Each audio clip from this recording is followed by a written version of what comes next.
In other business news, South Africa has attracted over $8.5 billion in pledges for its energy transition. President Cyril Ramaphosa has also announced a new financing model during the National Treasury's Climate Resilience Symposium in Pretoria. That's to ensure that this and future grant funding is channeled to the right energy projects. Business reporter Ntokozo Khumalo caught up with the National Treasury's Edgar Sishi on how that model will work.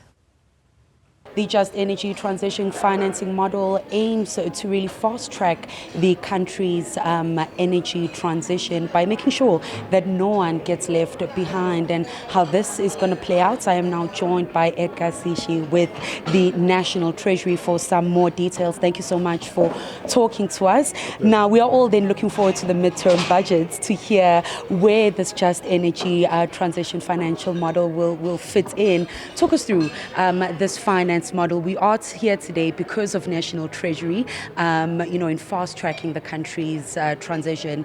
Talk us through that.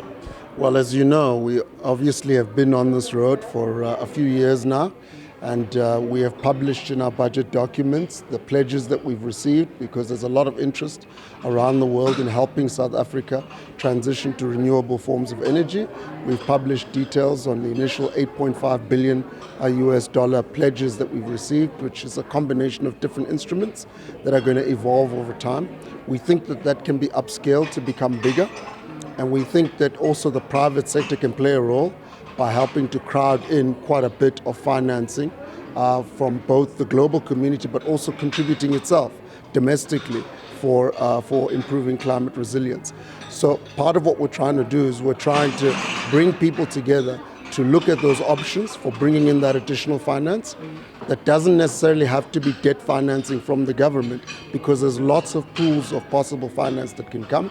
And this symposium gives us an opportunity to bring people together, who can actually work to help us achieve that goal. And now the plan that we do currently have is a 5-year plan on all the work that needs to be done. Talk us through then the term of this financing model, or it's as long as we are sort of going through the Just Energy Transition process? Well, it's going to evolve over time, and it is as long as we need to make it. And the commitment is a medium to long-term commitment. And we've already started. In the current year, we already published a certain amount of money that we think we're going to raise from debt financing. We're currently engaging with state-owned companies and public entities who also want to borrow against their own balance sheet but require a state guarantee. And we're also working with municipalities who, as you know, have got their own borrowing powers, and in some cases have got very significant powers to raise revenues on their own that they can deploy to improve the state of their infrastructure, water, sanitation, electricity provision, and so forth.